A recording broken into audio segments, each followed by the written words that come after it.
Hello, my name is Peter Moore, and this is my video for the discussion post for intercultural communication. After having watched the video associated with the discussion, a couple things as a Canadian that kind of stood out that she had pointed out as kind of a difference in cultural norms.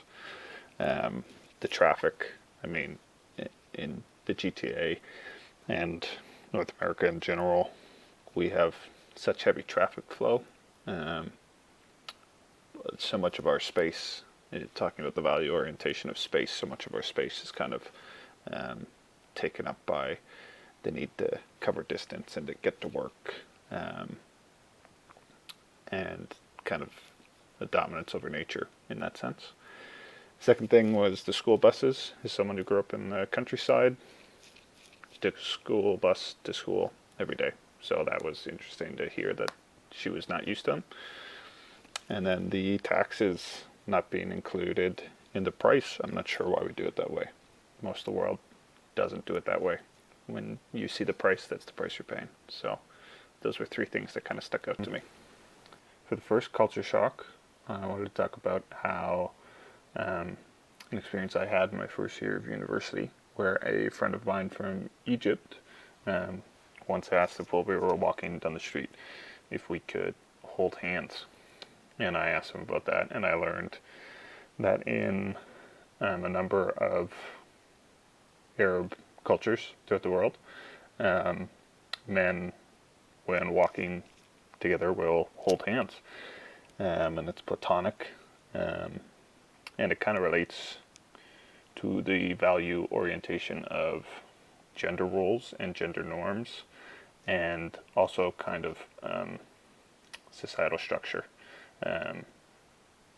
In many Arab nations or cultures are male dominated, and so there's not as much physical connection or social connection between genders, men and women.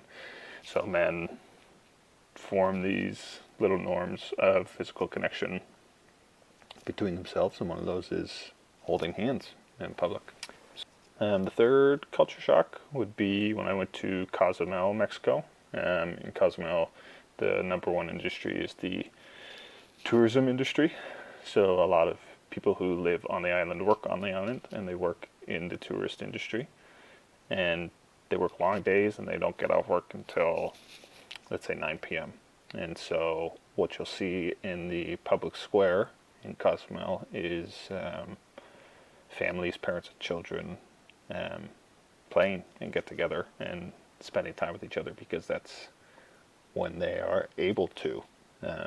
Their life is kind of dominated by work as a necessity, and then to kind of fulfill the family value part of it, the only time they have available. And then the last public shock was, I noticed it when I went to Germany, but I know it's similar throughout most of Europe, is just the ease of access and the kind of prevalence of public transit, both within the country and from one country to another in Europe.